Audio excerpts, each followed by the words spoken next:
নমস্কার, আদাব। Crime petrol দস্তাকে আপনাদের সবাইকে আরো একবার স্বাগত জানাই।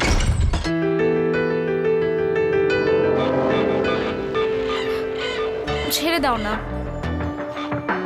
কি করছো? প্রেম। প্লিজ, বিয়ের পরে।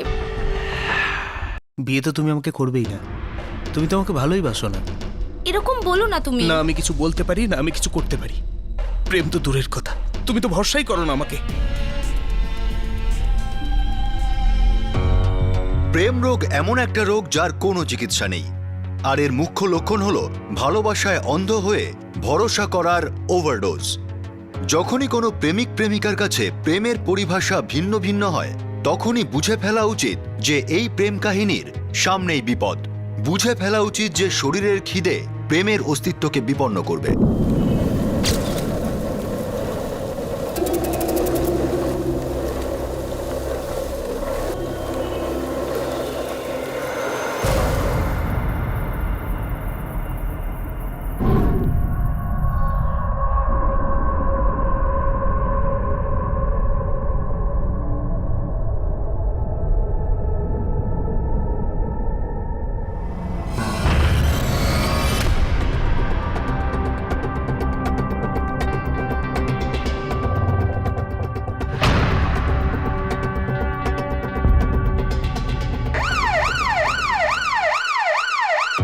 একটা ব্লাইন্ড মার্ডার, খুঁজে পাওয়া একটা বেওয়ারিশ লাশ।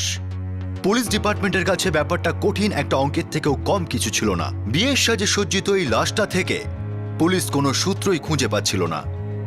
তবে একটা সূত্র ছিল যা হয়তো অন্য কোনো পোস্টমর্টেম রিপোর্টের সামনে আসতো না। এই মেয়েটি প্রেম রোগের শিকার হয়েছিল।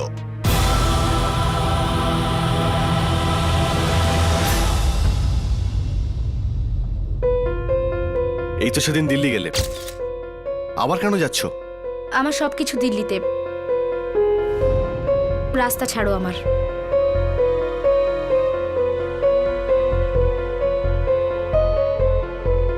বিদ্যা, বাপের বাড়ি হয়। এখন এটা তোমার বাড়ি, আমি তোমার স্বামী। ভালোবাসি তোমাকে, ভালোবাসি তোমাকে। আমাকে ছোবে না। ছেড়ে দাও আমায়। ছেড়ে দাও আমায়। ছাড়ো। এবার দিল্লি যাবে না জাহান্নামে? যে ব্যথা তুমি আমাকে দিয়েছ সেটা সুদে আসলে ফেরত দেব, বুঝেছ? প্রমিস করছি আমি।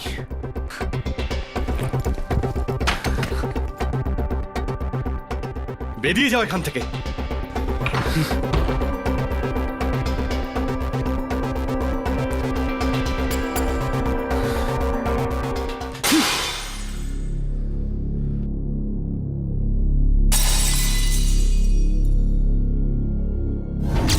ভাঙা কাঁচ দিয়ে গলা কাটা হয়েছে। মৃত্যু হ্যামারেজ থেকে হয়েছে। আর কিছু ডক্টর? Sexual assault?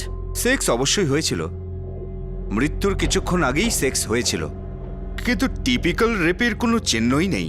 অদ্ভুত, খুবই অদ্ভুত।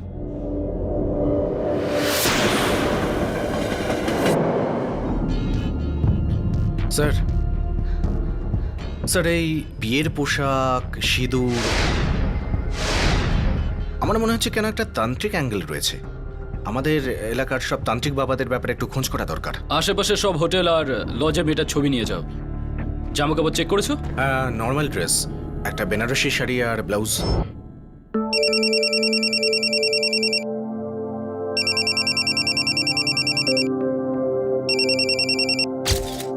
হ্যাঁ বলো জামাই, দারভাঙা সব ঠিকঠাক চলছে তো? হ্যাঁ, কি বিদ্যা এখানে কি করে আসবে? কি হয়েছে গো? কি 3 দিন আগে দিল্লি আসবে বলে বেরিয়েছে? এটা কি করে সম্ভব বাবা বীরু?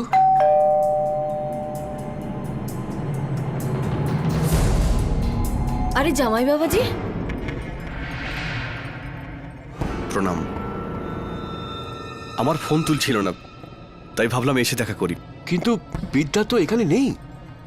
নেই? তাহলে কোথায় গেল বাবা?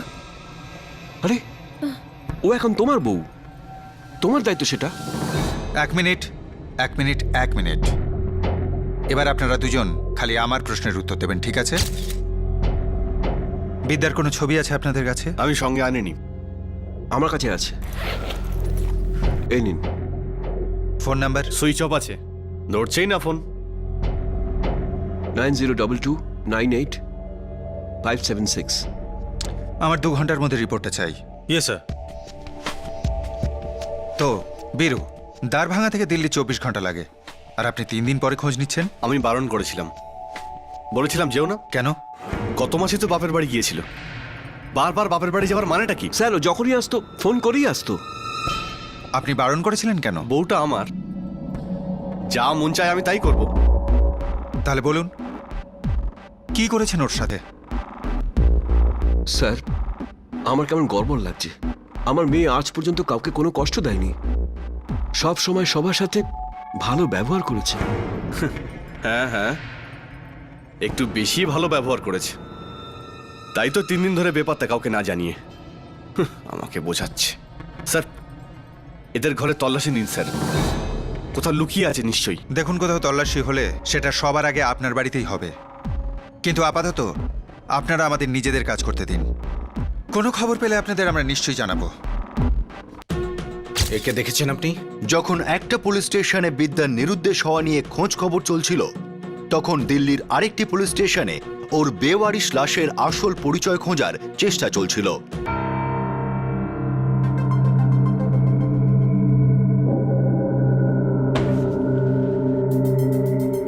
স্যার স্যার এই কেসটার সাথে কোনো তান্ত্রিক ইনভলভড নয়, ব্যাপারটা অন্য কিছু। যাদব, এবার আমাদের জনসমক্ষে আসতে হবে। খবরের কাগজে ছবি ছেপে দাও, বিজ্ঞাপন দাও। Right sir.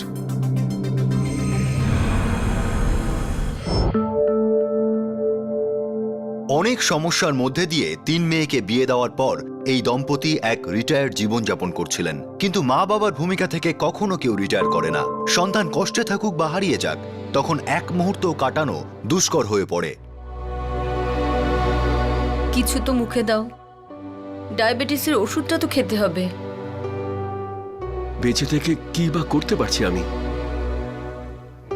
একটা মেয়ের জীবন ঠিকঠাক এগোলে আরেকজন এটা বিগড়ে যায়। ওদের সংসারের জন্য কি করিনি আমরা?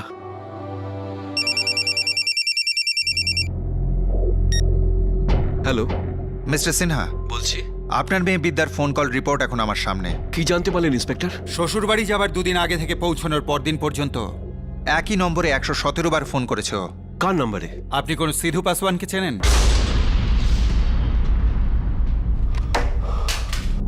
কি হয়েছে? কি হয়েছে? কিছু তো বলো। সিধু পাসওয়ান।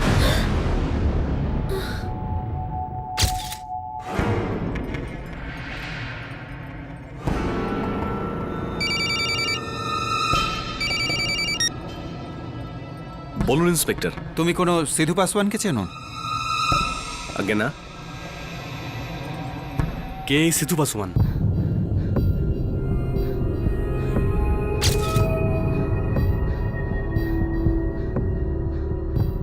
বলুন মিস্টার সিনহা, এই সিধু পাসওয়ান কে? আমাদের পাড়ার ইলেকট্রিক মিস্ত্রি। আপনার মেয়ে আপনাদের পাড়ার ইলেকট্রিশিয়ানকে 117 বার ফোন কেন করবে মিস্টার সিনহা? স্যার 4 বছর আগে আমার বিদ্যা তখন অনেক ছোট, বাচ্চারা তো ভুল করেই থাকে, তাই না স্যার?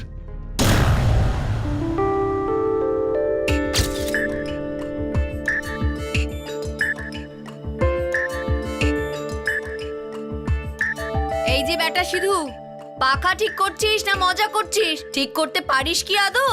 কি যে বলেন আন্টি, আপনিও না। 12 পাস করেছি, ITI এর ডিপ্লোমাও আছে। তো আমি কি করব? ডিপ্লোমার আচার বানিয়ে খাবো? 2 দিন অন্তর পাখা খারাপ হয়ে যাচ্ছে। আমার বেচারি মেয়েটা না ঠিক করে ঘুমোতে পারে না পড়তে পারে। আমার ওই একই অবস্থা, একটু বুঝুন। কি বললি? বলছিলাম যে কিছু পাখা এরকমই হয়, খুব জ্বালায়। কি বললি? আন্টিজি নিন, ঠিক হয়ে গেছে। এবার আপনার বেচারি মেয়েকে আর রাত জাগতে হবে না।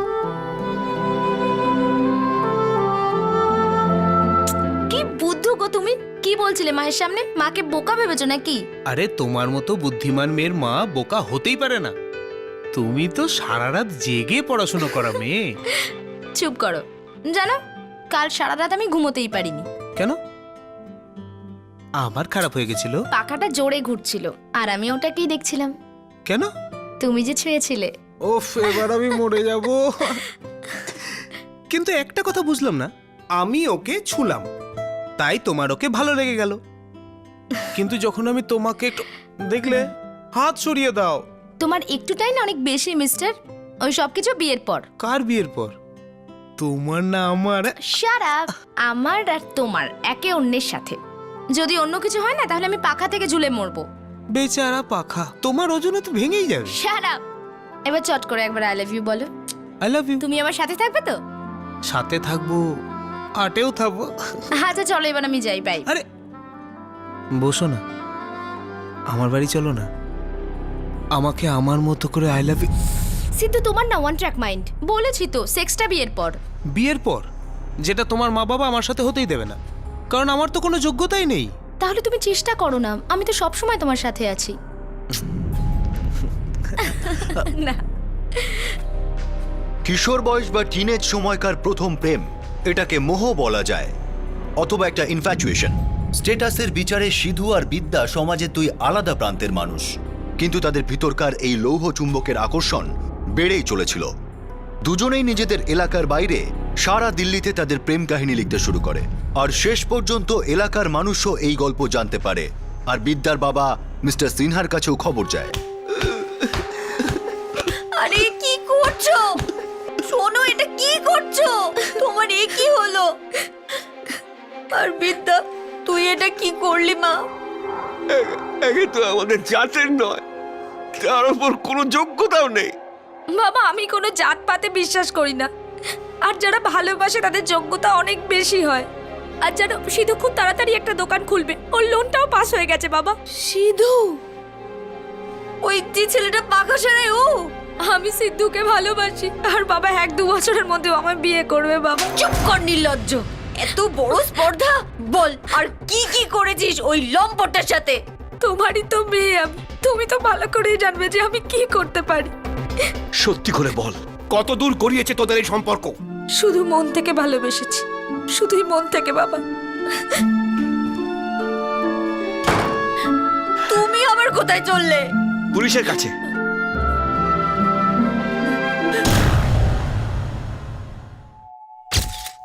বাহ শ্বশুর মশাই, বাহ, এত বড় একটা কাণ্ড ঘটে গেছে আর আপনি আমাকে ঠকালেন। কোনো কোনো কাণ্ড ঘটেনি বাবা, আর তোমাকে ঠকাইও নি।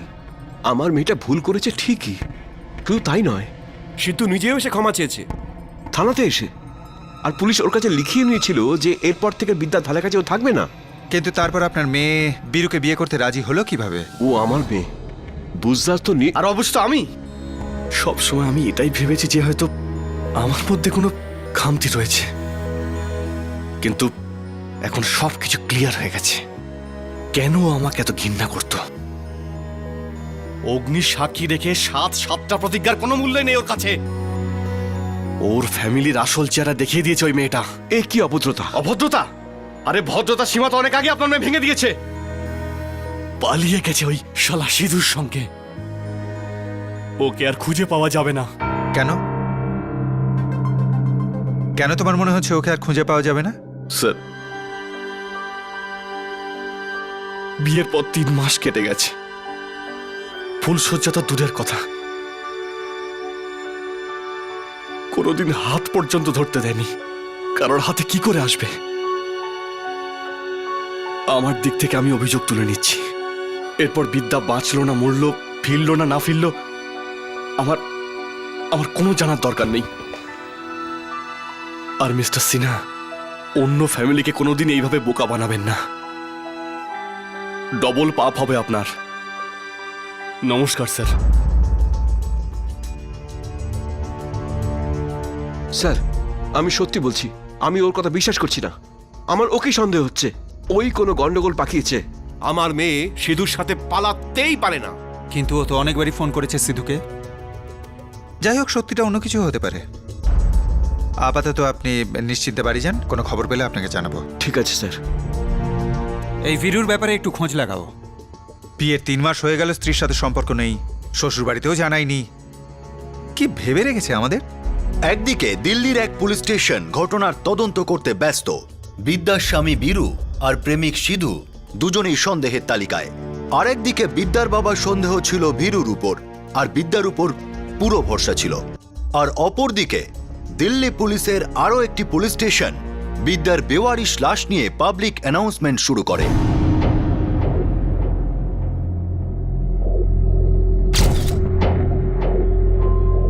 আর 2-3 দিন দেখো, যদি কোনো খবর না পাও তাহলে মৃতদেহে সৎকার করে কেসটা ক্লোজ করে দিতে হবে। স্যার, সিদ্ধুর খবর পেয়ে গেছি।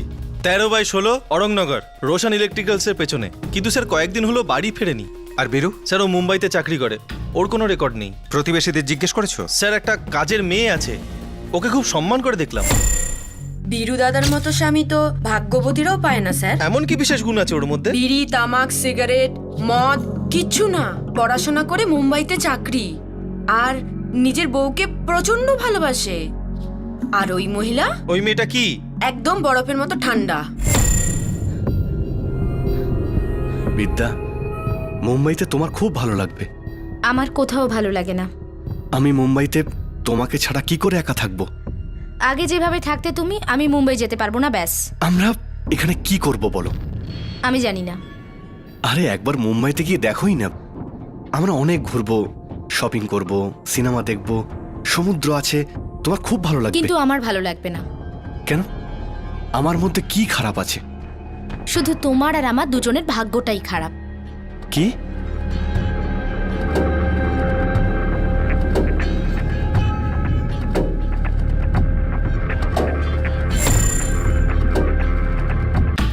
ঘটক, বীরুকে এই লিস্ট থেকে আমি বাদ দেবো না যতক্ষণ না সিদ্ধুর সাথে কথা হচ্ছে। বিহার পুলিশের সাথে কন্ট্যাক্ট করে ওর পিছনে 2 কনস্টেবল লাগিয়ে দাও। Yes sir. এই সিধুর কেউ নেই? স্যার এক বন্ধু আছে, মোহন, পাহাড়গঞ্জে। আর কেউ? ওর বাড়িতে গেছিলাম, ও তো ছিল না, ওর বউ ছিল। বললো ও বাইরে গেছে, 2 দিন পরে ফিরবে। মোহনের বউ খুব ভয় পেয়ে গেছিল, আমাকে দেখেও কাঁপছিল। তার মানে এটাই, ওই মোহনই বাঁশি বাজাবে।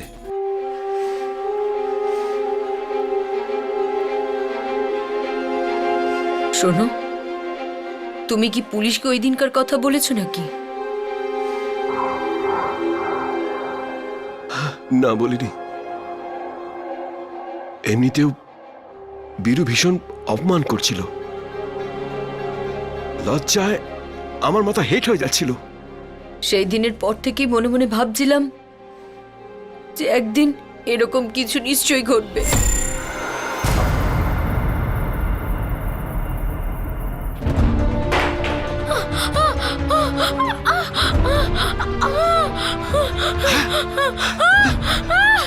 বিদা, বিদা, বিদার মা, বিদা মা, বিদা, বিদা মা, বিদার মা, বিদার মা।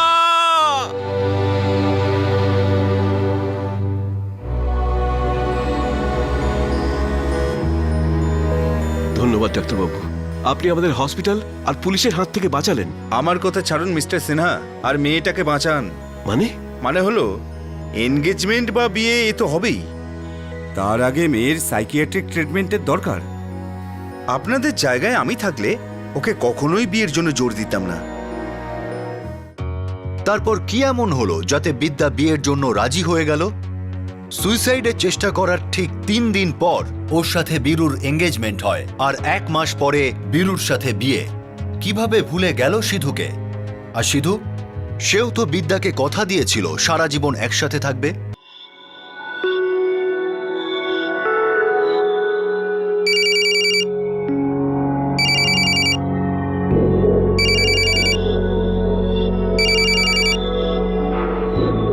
সিদ্ধু, পাগল হয়ে গেছো নাকি?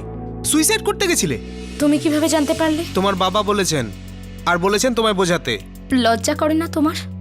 পুলিশের কাছে লিখে এলে আমার সাথে আর মিশবে না। ভুলে গেছো না আমায়? বিদ্যা, আমার জীবনে মেয়ে মানে শুধু তুমি, একমাত্র তুমি। ও Sidhu, I love you so much. কিন্তু বিদ্যা, তুমি তো জানোই এই পৃথিবী আর পুলিশ না ভালোবাসা বোঝে, না প্রেম বোঝে, শুধু ক্ষমতা আর পয়সা। যেটা আমার কাছে নেই। তাহলে আমরা পালিয়ে গিয়ে বিয়ে করি। না বিদ্যা, না, ওরা আমাদের ধরে ফেলবে। তুমি জানো ওরা যখন আমাকে দিয়ে লেখাচ্ছিল আমার 3-3টে হাড় ভেঙেছে। শুধু 7 পাক ঘুরলে বিয়ে হয় না, আসল বিয়ে মনে হয়। আর আমাদের মন তো এক হয়েই আছে, মানে আমাদের বিয়েটাও হয়ে গেছে। হ্যাঁ, ব্যাস তুমি শুধু অ্যাক্টিং করো ওই লোকটার সাথে। আমার যখন পয়সা হবে ওই লোকগুলোকে কেনার, তখন আমি তোমাকে নিয়ে পালাবো। কথা দিচ্ছি বিদ্যা, রক্তের দিব্যি রইল। কিন্তু ওকে বিয়ে করলে তো। ওকে ছুঁতে দেবে না।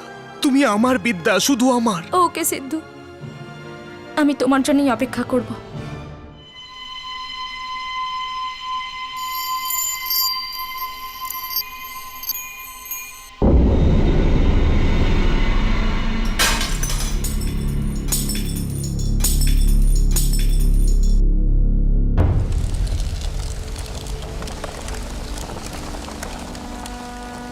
এক স্বামী তার স্ত্রীকে হারিয়েছে, এটা সে বুঝতেও পারেনি, জানতেও পারেনি।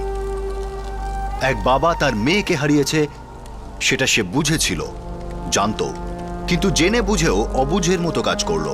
এক প্রাপ্তবয়স্ক মেয়ের কাছ থেকে তার জীবনটাই কেড়ে নেওয়া হলো। কিন্তু আগুনে পুড়ে যাওয়া এই প্রেম কাহিনীর গল্প এখনো বাকি। ওকে, সিধু কোথায়? আমি জানি না স্যার। চেক করো ভেতরটা।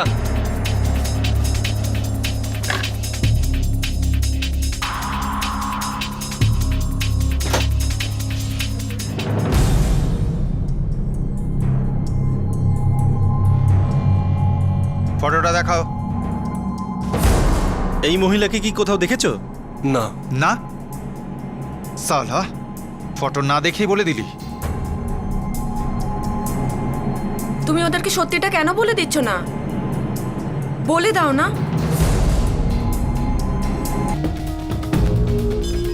সিধুর সাথে যোগাযোগ আছে?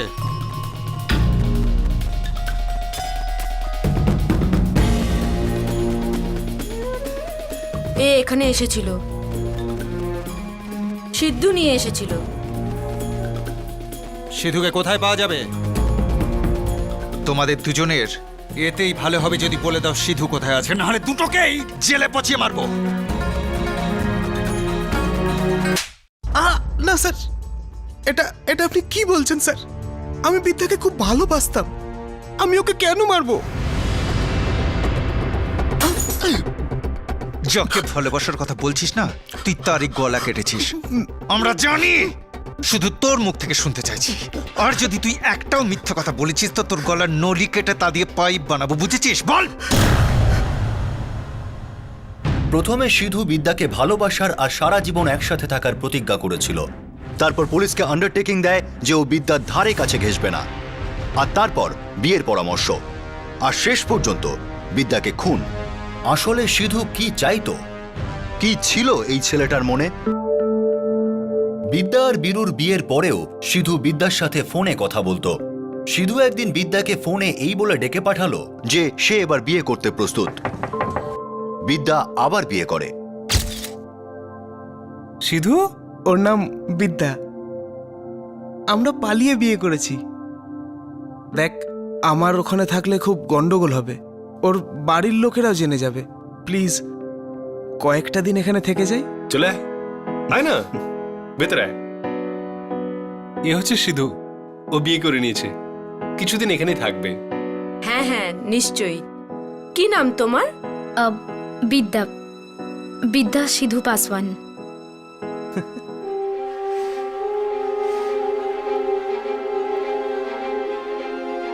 আমার মিথ্যে বলতে ভালো লাগে না। আমরা সত্যি সত্যি কবে বিয়ে করব? আরে বাবা, বললাম তো তোমায়, আমাদের বিয়ে হয়ে গেছে অনেক দিন আগে।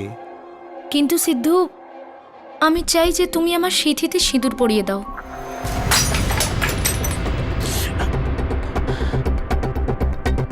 সিদ্ধু,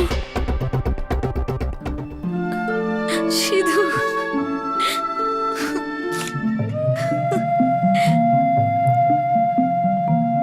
তুমি জানো আমি কোনোদিন ওকে আমায় ছুঁতে দিইনি। আমাকে তো আর আটকাবে না। কোনোদিন তোমাকে আটকাবো না। দিনরাত ঘরের ভেতরেই থাকতো দুজনে। 2 দিন হয়ে গেল আর তারপর তারপর কান্নাকাটি শুরু। আমি বললাম মোহনকে যে কিছু তো একটা গন্ডগোল আছে।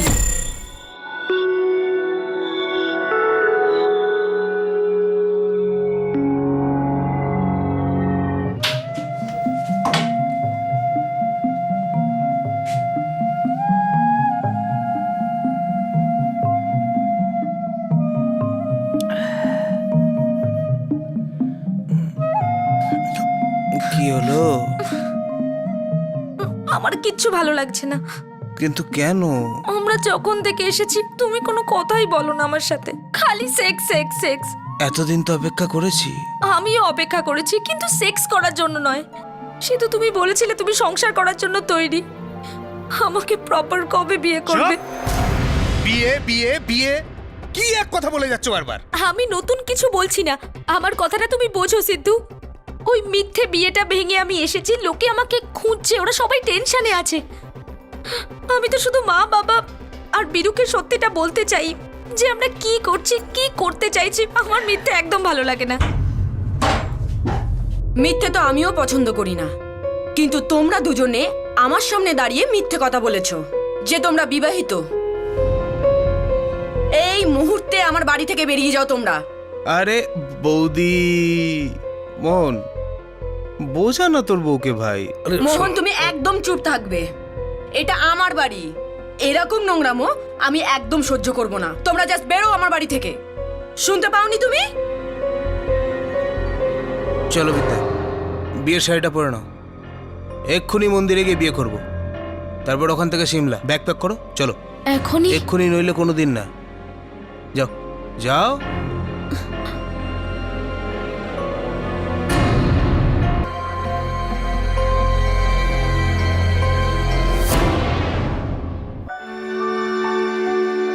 সরি, মন্দির বন্ধ হয়ে গেছে।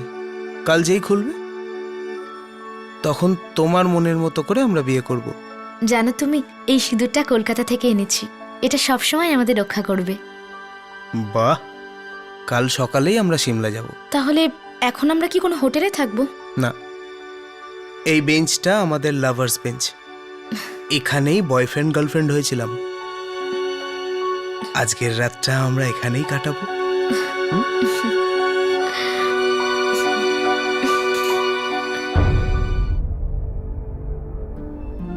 সিদ্ধু, আমার কিন্তু বিয়ের পর তাড়াতাড়ি বাচ্চা চাই।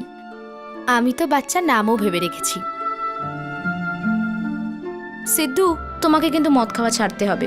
কই আগে তো খেতে না তুমি? আগে বেঁচে ছিলাম। তার মানে? মানে এখন দম বন্ধ হয়ে আসছে, কারণ তুমি আমার বুকে বসে আমার রক্ত চুষছ। আমি কি ডাইনি? এটা কি করছো? ওয়াচম্যান কাকা জেগে যাবে। কোনো কিচ্ছু হবে না, কারণ এবার তুমি শোবে। দেখো সিধু, আমার এইসব মজা একদম ভালো লাগে না। আর আমার তোমায় ভালো লাগে না। মন উঠে গেছে তোমার থেকে। চলো পায়ে।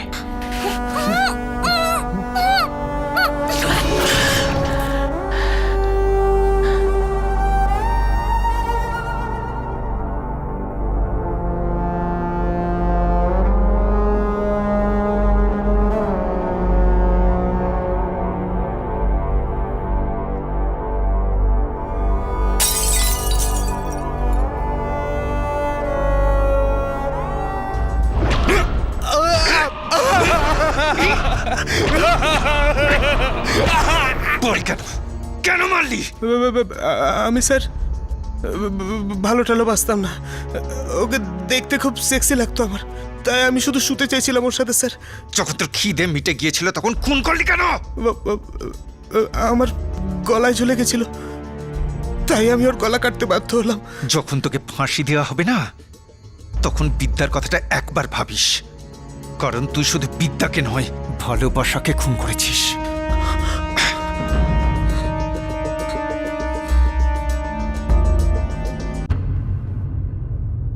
ছেড়ে দাও না।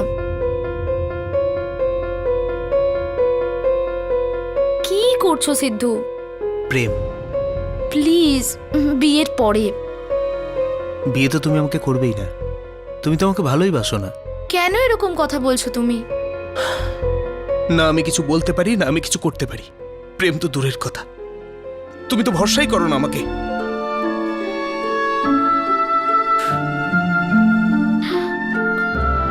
I love you Sindhu. সত্যিকারের ভালোবাসার অনেকগুলি রূপ হয়, কিন্তু এই কথাটা ঠিক যে জোর করে শারীরিক সম্পর্ক করা ধর্ষণের চেয়ে কম নয়। এই প্রোগ্রামের মাধ্যমে দেশের তামাম যুবক সম্প্রদায়কে সরাসরি সাবধান করতে চাই। No means no. হৃদয়ের কথা শোনার আগে একবার নিজের বুদ্ধি দিয়ে অবশ্যই বিচার করবেন। বুদ্ধি আর বিবেক এই দুই আপনাকে সাবধান করে দেবে। শুনবেন, দয়া করে শুনবেন। এবার আপনাদের কাছ থেকে বিদায় নিচ্ছি, আবার দেখা হবে। নিজের খেয়াল রাখুন, সুরক্ষিত থাকুন। জয় Hind. For more updates, subscribe to our channel, click the show links and enjoy watching the videos.